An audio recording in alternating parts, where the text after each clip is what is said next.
next panel up, which is the modern philosophy of furniture design. Talk about a heady topic. This is about reinventing the furniture industry. I want to introduce, do we have David? You want to come on up? David Charne, CEO and co-founder of Fyrn. David, this is an SF-based furniture design and manufacturing company that's advancing the tradition of American furniture by marrying heritage craftsmanship with modern manufacturing, embodying a systems approach to design and enabled by proprietary hardware. Fyrn produces high-quality commercial and residential furniture at scale while taking responsibility for the full life cycle of its pieces. So hopefully you will tell us a little more about that too while you introduce your panel. Thank you.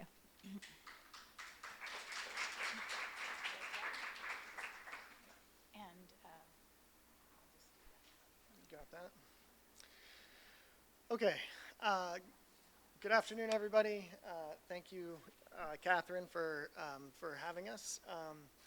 We have an amazing group of folks here who are all in various areas of product design and manufacturing, and I think we're going to have a great conversation. Kelly Holbrook from Model Number. I'm going to have each of the panelists sort of introduce themselves and speak about what they do, but I'll sort of walk you out. Baillie Mishler and Jeff Forrest.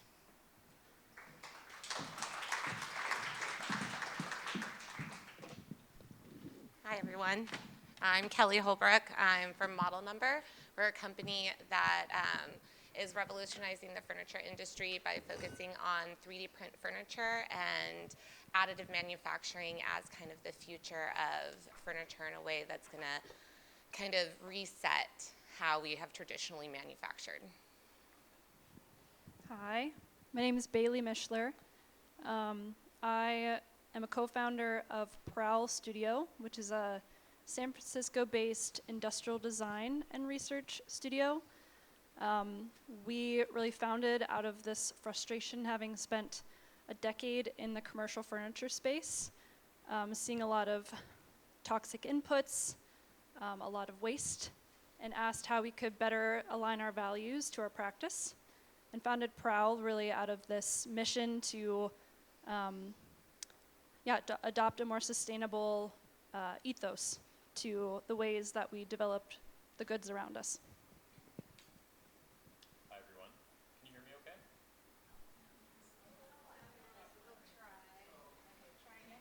Testing, testing. Maybe try the blue one. Want to share the mic with The blue one. Hello, hello. That's better. Hi. My name is Jeff Forrest. I'm the founder of Stackabl, which is a multidisciplinary design studio based out of Toronto, Canada.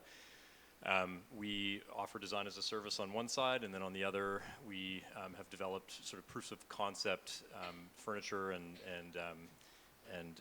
object systems, I guess, that really focus on diverting waste from landfill. And most of this has been small batch for 10 years, and 3 years ago, we took one of those proofs of concept and turned it into a new business called Stackabl, and that business focuses around basically partnering with regional manufacturers within 300 miles of my studio, having them digitally inventory all of their waste product from their own manufacturing processes. And then we've built a patch that essentially enables front-end users, designers like yourselves, to configure that into furniture and lighting. So we're essentially diverting, right now it's a focus on textile offcuts into furniture and lighting for a second life scenario. That's me. So we had a couple of really nice conversations leading up to today, and it would be nice if we could have just had you in the room for those, because they were spirited and they were great. And the goal here is to maybe have the same kind of organic conversation as opposed to just sort of talking at you all. And so we have a couple of 3 different areas we're going to talk about, and then we'll open it up for questions. I think to start, as we listen to the panelists and as we talk about sustainability, a word that's definitely loaded at this point, in many ways, there's lots of contradictions. So we can see Things like we can have a zero waste manufacturing process, but the product needs to be replaced in 3 years, and is that good or bad? We need growth for capitalism, but we want to reduce waste, and that's a huge priority for all of us. So there's a lot of balances. At my company, we like to talk about sort of good design considers future circumstances instead of specifically sustainability. I think let's open by each of you maybe talking a little bit about how you balance some of these contradictions and what are the things that you're most interested in, which areas of this are most compelling for you. We'll start with Kelly. So for us, I would say kind of with sustainability, we look at it in almost a very encompassing term. For us, I would say the word that comes to mind is health.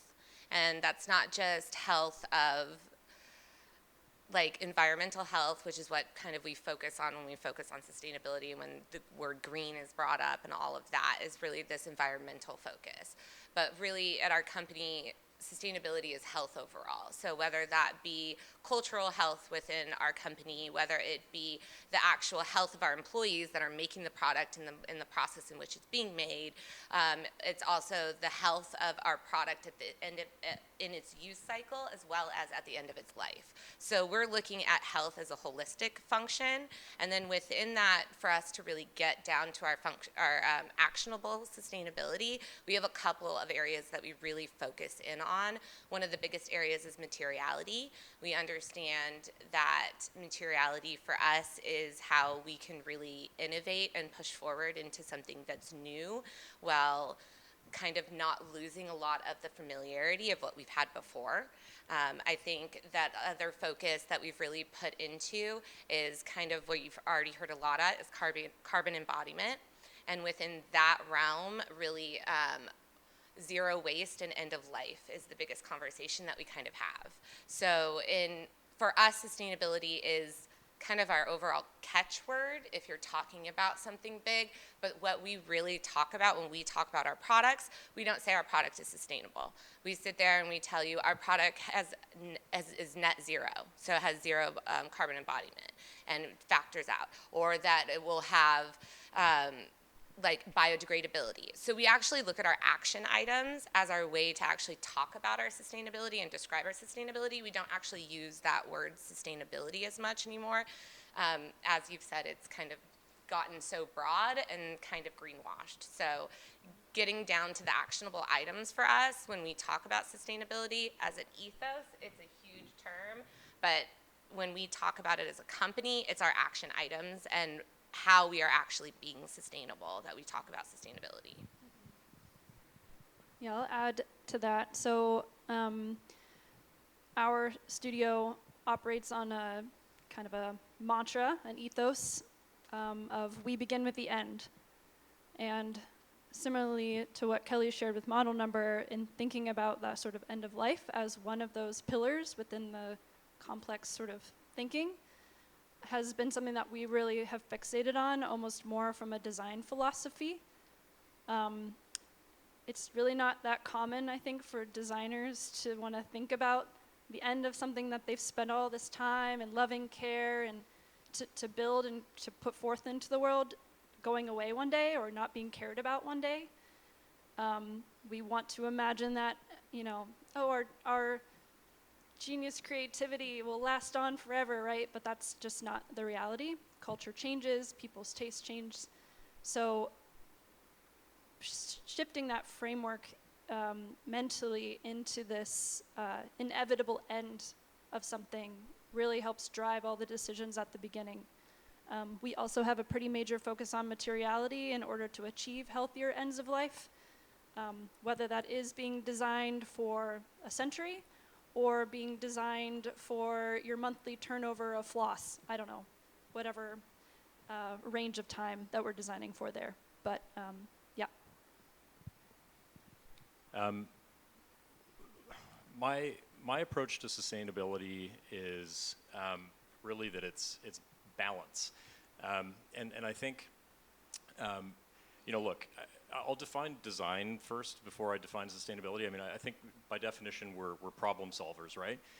And in the context of product, if we're going to truly design something, ideally we solve a problem, right? And we admittedly solved the problem of where to put our tushes, hundreds and hundreds of years ago. And so for me, it's not about designing a seat. It's about bigger socioeconomic problems. It's about trying to wrap up many of the things that are going on in our world into a product cycle, right? And so I tend to look at things quite holistically and bring a lot of balance into the analysis of what we should make, what sort of markets we should participate in, what sort of products are useful, at what scale, and then because that problem is so increasingly complex because of our world, we tend to use software and digital tools in order to organize a bunch of data to kind of find the magic middle. And so I think the fundamental thing for me in the conversation about sustainability actually has nothing to do with whether something is carbon neutral or whether it is any of the buzzwords that surround the topic. It's more, does it find peace? Does it balance the economy with carbon neutrality? Does it balance regionalism with the realities of, like, I don't know, inflation, right? And so it's just a matter of finding that magic middle. Well, just to kind of build on that, the magic middle is kind of absolutely 100% necessary. Without that magic middle, then we actually can't keep moving forward. I mean, we can have high ideals all day, but unless we execute it in a way that is going to encourage those coming behind us to keep doing this and to do it better, or show them a way that's like, oh my God, we didn't think this could happen, those are the moments that allow us to keep continuing as a movement of sustainability forward. Those are the tiny steps that turn into giant steps in the end. And I think that balance, as much as we overlook it because we want to sing the praises of our materiality, we want to talk about our action items because we are so excited about what we're doing, that you're right, that balance is the absolute center pin on how we keep the train moving forward. One of the things we talked a lot about in our earlier conversations was just sort of this idea of small scale versus big impact, right? We heard from folks earlier today about commercial furniture industry. If you're really going to sort of move the needle, you have to be making an impact at scale. I'm just kind of curious, Baillie, you work with small and big companies. I'm curious, as you bring your state of mind to those varying size companies, like if you can talk a little about the way in which a small company trying to be a pioneer relative to a big company that's trying to make sort of maybe incremental change or adopt some of those small company policies, like where do those things intersect in your mind? Yeah.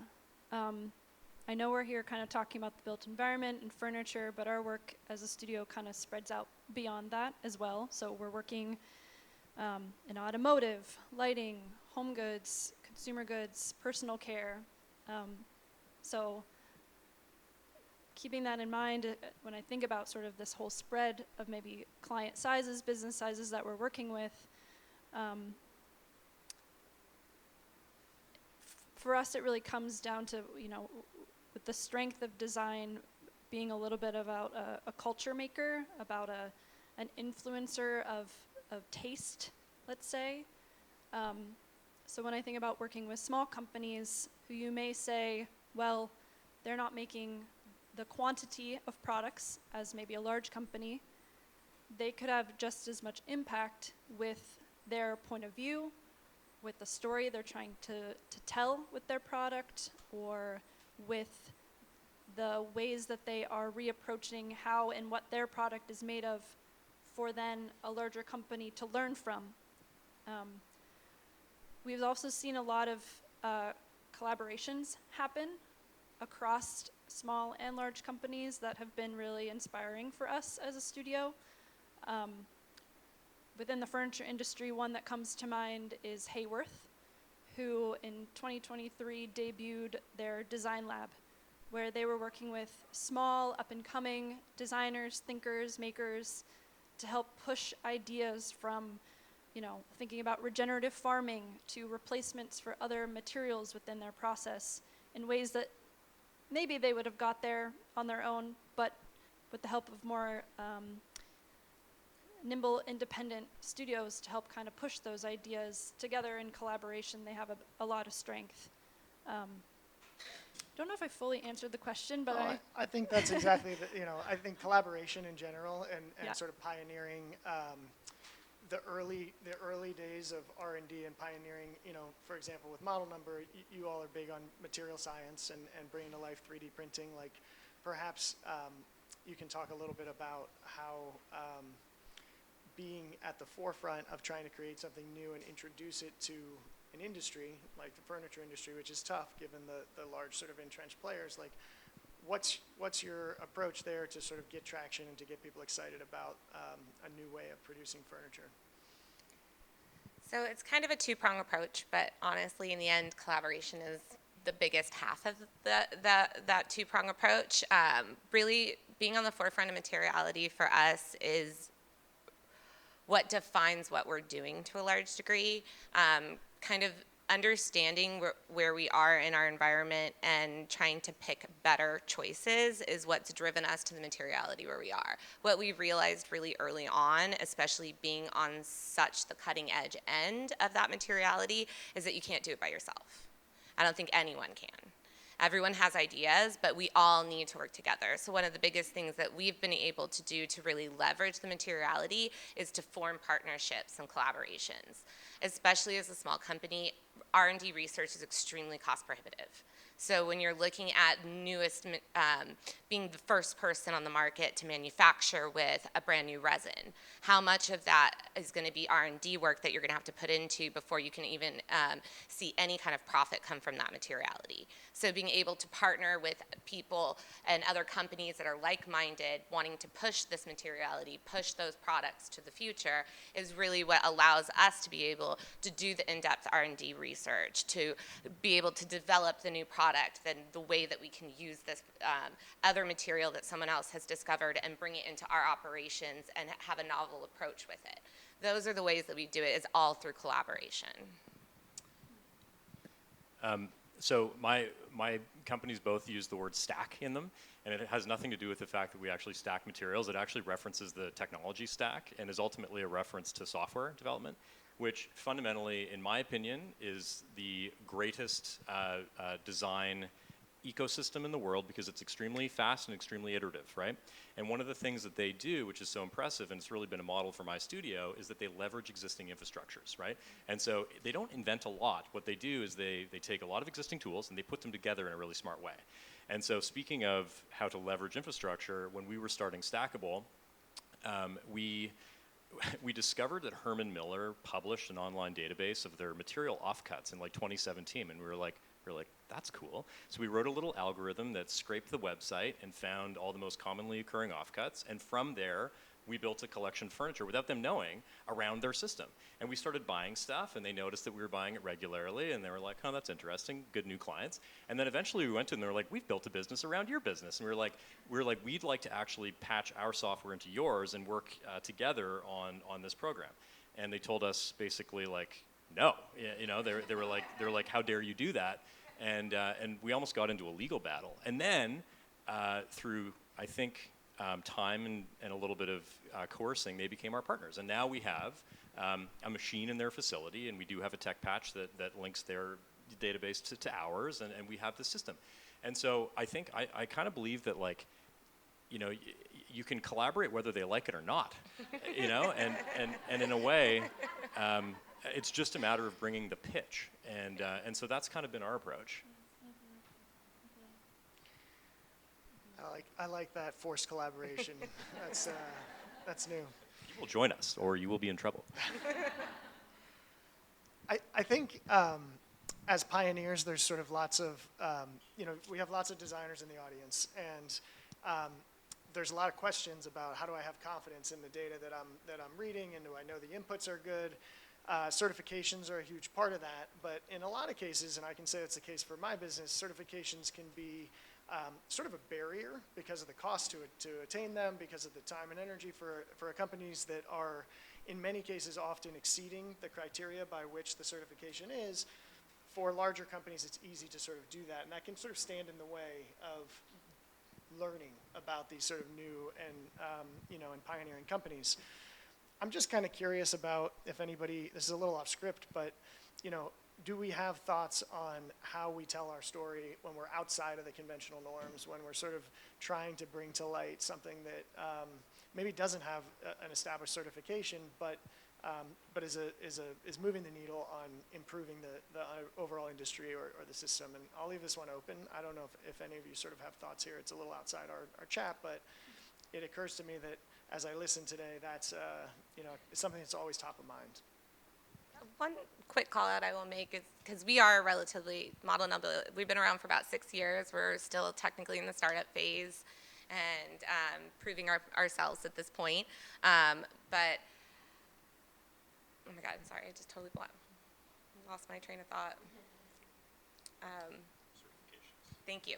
So unfortunately, certifications have been extremely cost prohibitive for us, especially with some of the sustainability-minded ones.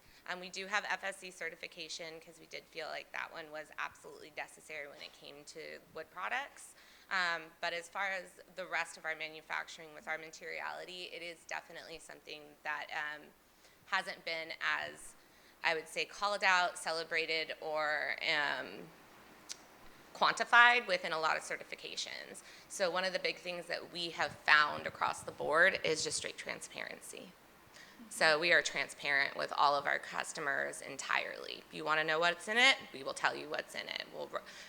That is our big thing. So we will talk to you about what it is. We will go over it all. We'll talk to you our processes. We'll explain to you what we're doing.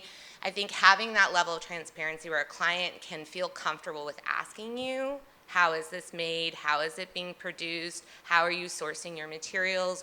That type of stuff, I think, is the conversations that you have to have. Because so much, I think, with sustainability, because we don't have such a strong standard yet, as far as we're getting there, it's definitely growing, but we don't have an overall strong certification or kind of regulatory, this is, you're good or you're not good. I think as we grow with that, we will have more definition, but until then, the only thing we can do is be transparent in what we're doing.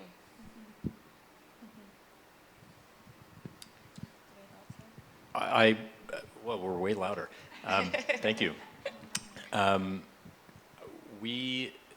mentioned before leveraging, existing partners' assets and things. We luckily inherit a lot of the certifications that come with the offcuts that we end up using, and so whether we're certified or not, the materials innately come with ratings, and we leverage that in the beginning while we build pipeline, and then eventually we certify our own products from there. But in instances where we haven't done that and we want to get certified for materials or for products that don't use materials that already have ratings, same thing. It's transparency and frankly just speaking to people's common sense. I mean, there's a lot of certified products that are not really that good either because they tick boxes, but they don't actually do meaningful things or move key data points that I think matter far more than some of the certifications metrics. And so I think, yeah, just it's the pitch. This product is good because X, Y, Z, and convince them that they should buy it. Yeah, one just last thought I have there. We're all consumers. For our studio, we're creating goods that are purchased by consumers or B2B. And as a purchaser, it can be so overwhelming of what is the priority information. And we've been asked the question a lot as a studio of, in thinking about sustainability, what might be the new guiding aesthetics? And I think what's more interesting is going to be the information design and the labeling around products more than it's about what the product looks like, as things have evolved drastically even by the year of sort of how tastes change. So that's more of just something I'm really excited about in sort of, aside from sort of the cost associated for companies to gain sometimes this information. I'm excited for what the future holds with sort of a making it easier for purchasers to understand what it is that they're buying, aside from who they're buying it from and the culture that they're presenting to. So that's just a sprinkled thought on top of that. Yeah, it's a tough topic. There's a lot of complexities there. Sorry, I got to back up. There's a lot of complexity around that, and I do think, just to sort of speak to you as an audience, I think hearing from folks like this around the ability to be transparent and looking for those folks who are within the areas that you're designing, bringing their story, because it doesn't always fit neatly into a box that's been designed around an existing infrastructure, is really important. And I think highlights those folks who are trying to sort of move the industry forward. Designing for longevity is something that we sort of talked a bit about, and I think there's a lot of different facets to this. Things that are timeless, they can't be going out of style if you're going to hope that they're going to be in use in 20 or 30 years. There's materials. Maybe we can each just sort of speak a little about how much longevity plays into the decisions that you're making as you're designing or thinking about a new product, and how important that is to you relative to maybe the sustainability at the point of manufacturing. So I would say for model number, we're on a little bit of a shorter time scale with longevity, just because we do focus in the workplace environment. And in that regard, you see an average turnaround about every 7 years. And we do understand that we have to work within the industry that we're at and meet the culture where it's at. And the culture is there. So as much as we understand, we would love to build chairs and furniture pieces that are going to last 50 to 100 years. Ultimately speaking, that's not how our clients are going to use them. And so we have to design towards what our clients are going to be using. And in that regard, one of the big things that we do to kind of speak towards longevity in our design process is the design for end of life. So we really look at how is our client going to be using this product, and then what is going to be done with it afterwards. Is it something that can have multiple paths at the end of its life, and we always encourage that. But having to explore each and every one of those paths during the design process will allow us to make sure that our design is actually truly circular, that we're addressing not only the needs of our client, but the needs of the overall culture and community as far as furthering ourselves to be better in the future. So we get that, like, we want to make a change, but we also understand we have to work within what we have. So I think that's a big process for us. If we design with the end in mind and start there, and that dictates all of our other design philosophy, product selection, material selection, all of that, then ultimately in the end, we're designing something that is built for exactly the longevity that we need. And one of the big things that we do look at with flexibility for that as the industry changes is having those multi-paths forward, like I just said. So not only would our product be recyclable, it's also biodegradable. So we would love to have our clients all work with us for a take-back program where they can send it back to us, we can regrind, reprint, it never hits a landfill, it's all completely reused. But ultimately speaking, we understand that is not going to be a logistical thing that all of our clients can do. So we understand that worst case scenario, that's going to end up in a landfill. How do you design for that? So then it comes material selections, all of that. So for us, a big part of it is how you start the design process is that question of what's the end of the life going to be.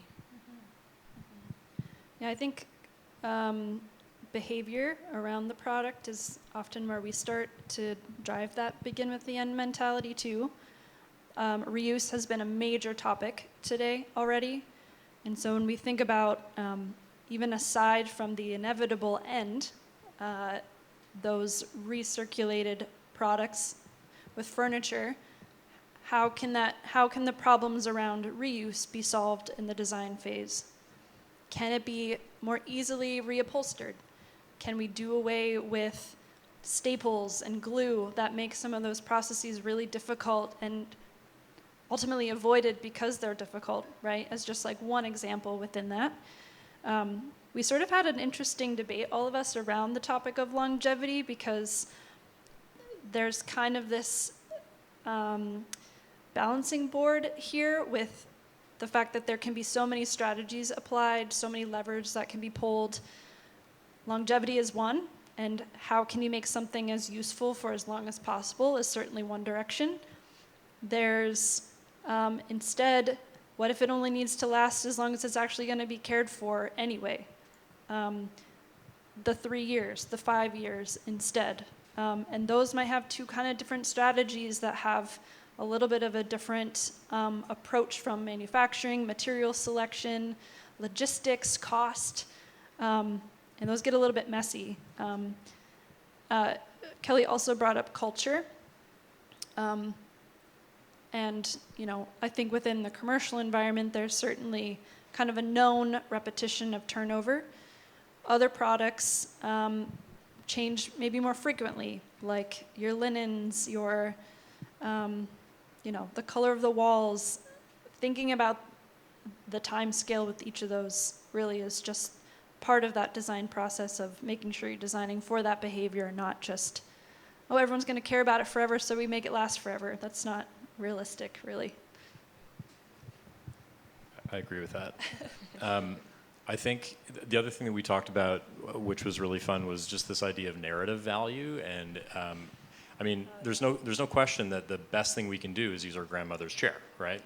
That's the best specification out there in a lot of ways. And I think if ultimately our consumers don't want their grandmother's chair and they want our chair instead, the hope is that you embed enough narrative value in it that it becomes totally indispensable, right? And they want to pass it down to their children, and that then, you know, lends itself to some statistical analysis, like what do people want?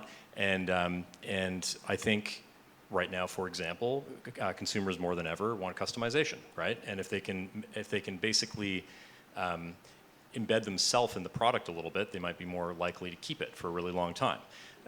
There also doesn't really happen to be a cohesive sort of aesthetic in the year 2024. I mean, you think back to like Deco or to, you know, early modernism or anything, like things kind of look like they're from an era, and right now they don't.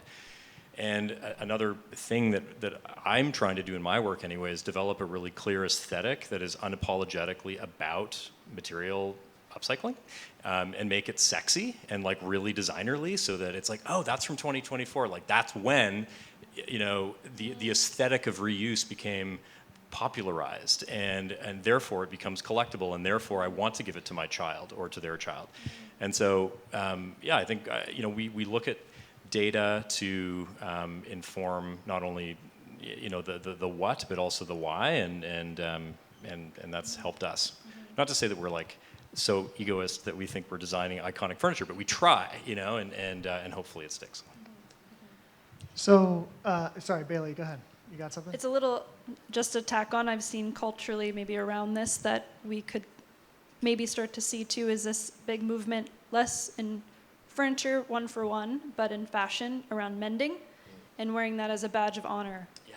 People learning to darn their socks or fix a hole in their denim. And it becomes this little, like I did this to my own clothes. Or getting something from a secondhand store and purposely sewing on a Goodwill label just to be like, I didn't buy this new, actually, like, let me. And I think that just came to mind as sort of another, we talked a lot about like zeitgeist of times throughout some of our pre-discussions, and how with the narrative and story building, how can those become a prominent place in reuse, in repair, in material stories. So just wanted to share that as like a little. I think that's cool. I think both what Jeff was just talking about and you, Bailey, is this sort of idea of our values showing up within the design or within the way in which it then shows up in the world after use. Rimowa suitcases, if they've got the most bang and wear and stickers, then like that's a badge of honor as a consumer. Can we see that come to life in a commercial environment where, you know, there was a corporate headquarters here called Retool, and half of the furniture was repurposed, and showing that it had use was actually like part of the design. And so there are ways, I think, that we can sort of bring into the design process, working with folks within the furniture industry to make that sort of mentality, which, you know, Kelly, you're talking about our clients are looking for something new every 3, 5, 7 years. Just to push back on that a bit, I wonder if we can sort of design a different mentality and way of thinking into the corporate environment too. What I like about what you brought to the table is this idea that we're all kind of moving at different, we talked about this, we're all moving at different paces, right? So we can be solving different problems that all seem similar in different ways. And I think that having those different mentalities and creating different options for the folks who are maybe moving slower and are going to always replace in 5 years, whereas others may be thinking more long-term with their office planning and are ready for that alternative solution sooner, is really exciting. So just some thoughts there from me. I would love to, I mean, we kind of started to go into it. We're accounting for people's behaviors, right? So that has got to be inherent in the design, and that was kind of our third bucket. We talked a lot about, and I think it was mentioned earlier, that is sustainability enough to drive a buying decision for either a corporate or an individual consumer? I'll leave it a little bit open-ended here, but just to say, I think values are changing. You know, we set the table with that. It's become a more important topic. Is it necessary for whatever products we're designing in furniture to be comparable from a cost perspective, or can we expect folks to sort of pony up more for a solution that is more environmentally friendly? Honestly, I think it's both. I think you're going to get, and especially if you look at the statistics that Catherine put up with all our shades of green and all of our generations, you're seeing that cultural shift very heavy in the millennials and the Gen Zs. And so I do think that on some level within that set of culture, you are going to see people value sustainability more, so they will be more willing to spend money on it. But ultimately speaking, I don't think anyone is going to be willing to price themselves out and spend a huge ratio more than what the average standard is. I think you have to do it within means. And I think that what's cool to me is I feel like sustainability and the sustainability story is starting to come more like brand names, where that's what people are seeking out. They're not seeking out the recognition of the logo to wear anymore. They're seeking out the recognition to say, this is 3D printed from plants.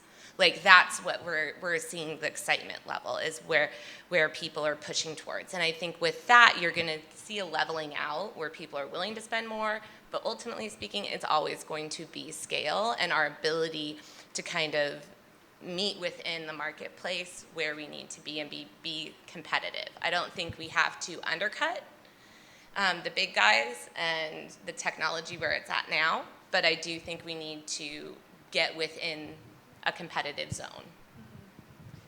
Yeah, I think what we've seen is definitely, and we've talked about it a bit up here already around stories and people who really fall in love with something and fall in love with the narrative of something or how something was made can sometimes warrant a higher price tag, and people are willing to spend because of that story of that thing, right? We had a lot of debate among us around that's great, and there is a trickle down with that if you're really starting to create a movement. Again, fashion's already come up from me, but if we think about sort of what's on the runway to then what shows up at Walmart, there is a linear path to that, right? And I think something similar can happen with all of our products, right? But major movement also needs to happen at scale now, not when everyone catches up. And at least in our work, we have found that cost is such a driver. It always will be. And just something being environmentally friendlier is not enough. Take, for example, replacing a plastic. You're currently using a virgin plastic and trying to convince a movement to adopting a bio-based plastic. It just being environmentally friendly in our experience has not been enough. It's cool, but what else? What else does it do? What's its can it function one for one this way? Is it more expensive? There's all of this working with the system in order to break the system push that is also needing to happen, as well as setting those cultural touchstones with these stories and with these desired objects too. I want to briefly touch on a comment this gentleman made. Sorry to call you out, but at our earlier talk about the the burden being the manufacturers or the designers, you know, to affect change. And I respectfully disagree with you in that I think both have an equal role ultimately, but I think there's a lot of burden on the manufacturer, right? It's a supply side thing because, you know, look, all the ideas we're talking about right now are accessible to the 1%. You know, really. I mean, maybe to the 10% if we're lucky, but there's 90% of people who do shop at Walmart, pardon me, who, you know, don't give a rat's ass about, you know, what things are other than on budget, right? And so I think that linear path that you're talking about is very important. I think that our prerogative as designers, I think, and again, it's just an opinion, is to try to do something that is fundamentally smart, make sure that it becomes attractive as a money-making idea to larger businesses who can then adopt that idea, put it into their own products, produce it at scale, pardon me, and then make it accessible to the people at Walmart, right? And because otherwise they won't know, right? And I think it's imperative that we ultimately think about that market, that huge swath of the market that is not at this panel, and make sure that they, without even thinking about it, access it. One thing I'll also just add that's a really important, I mean, we're talking a little bit about cost and that accessibility, but we started out the day with also a topic of policy, and I don't think a lot of this can also move simply by goodwill. There has to be some other pressures in addition to customer demand, educational awareness from industry demand. Policy plays a really important role in sort of mandating the changes. Sometimes work, especially when I think about cost and different incentives to make this move faster. So we are running short. We want to give some time for questions, but I think that's a good place to stop in that we're lucky to be a part of you know, the places and surrounded by the people who are hopefully driving change in a positive direction that will trickle down or become widespread. And I think folks like yourselves who are sort of pushing those boundaries and making that stuff more accessible and commonplace is really an exciting place to be. So thanks for sharing, you know, from each of your perspectives. Let's see who has some questions. Let's start here, maybe, I don't know.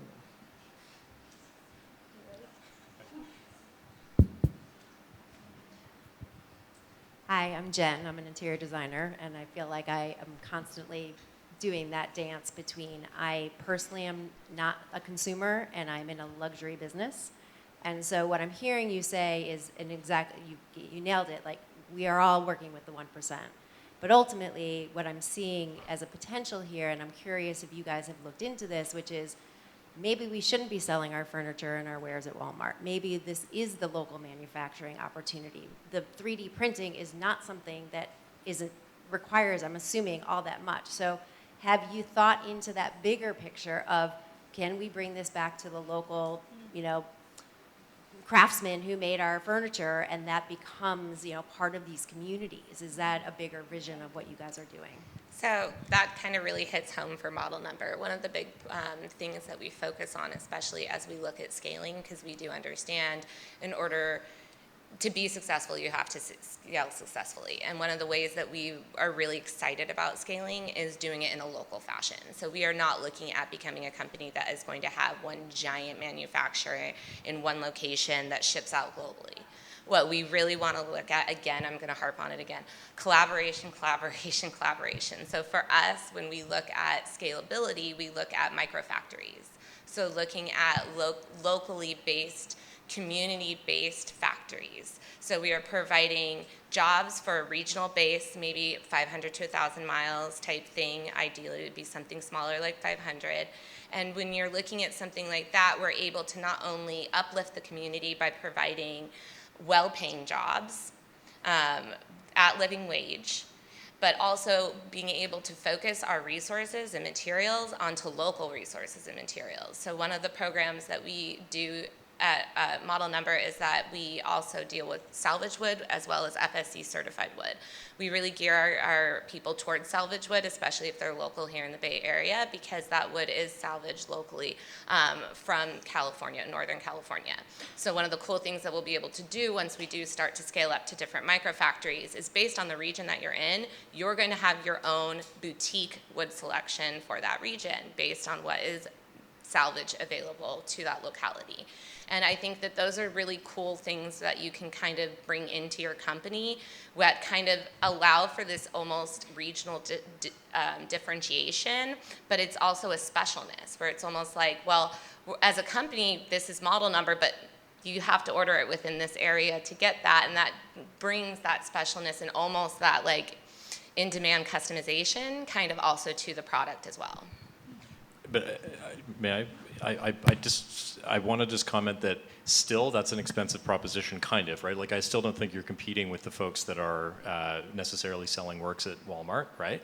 And that's why I know that word's not supposed to be the one used. Let's say the material reuse ecosystem is an exciting one because a lot of companies are actually going to be affected by policy soon, whereby it's going to be more money for them to throw that stuff in the dump than it is to give it away. And so there's a great opportunity from a business competition standpoint to get your input materials for free and post-process it minimally so that it can be accessed at a way cheaper price point. So we're actually at this really exciting time right now where we might be able to make things locally for a competitive price, let's say a competitive to overseas pricing, because we get our input materials for free. That's exciting.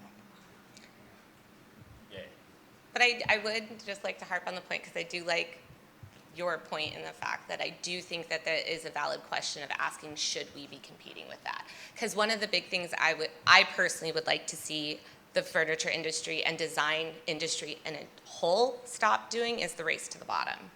Because I think the race to the bottom, ultimately, and when you look at it in a holistic manner, it doesn't serve anyone. So I do think that that's a valid question. I totally get it. We gotta sell. I think my just note when I think about products more broadly than just furniture alone is that this is maybe a little utopian, but I do think that the people shopping at Walmart deserve healthy materials at an accessible price, the same way as those who can afford the latest, greatest, newest, whatever. So I think it has to be both, but we've talked a lot about timing, and I think just it's going to have to start at the 1% to eventually go to everybody. I don't know if that directly answers your question, but I think it needs to be both.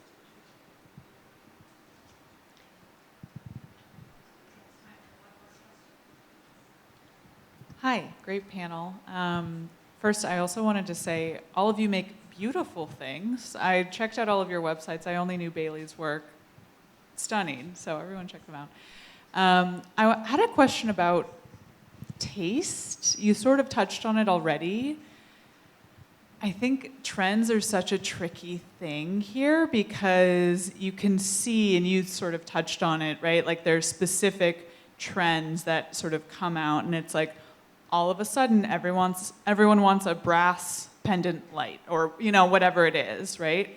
How do we think about materials inputs while there's also this strong pull of like, I want exactly this thing? That's a challenge actually Model Number had in the beginning when we were really first kind of deciding our direction design-wise, because a big part of the company's philosophy is a focus on our manufacturing technique and our materiality. So we're bringing a materiality and manufacturing technique to an industry that needed a lot of education on it. And so how do you make that resonate or make people want to stand up and even listen to your story when they just look at your product?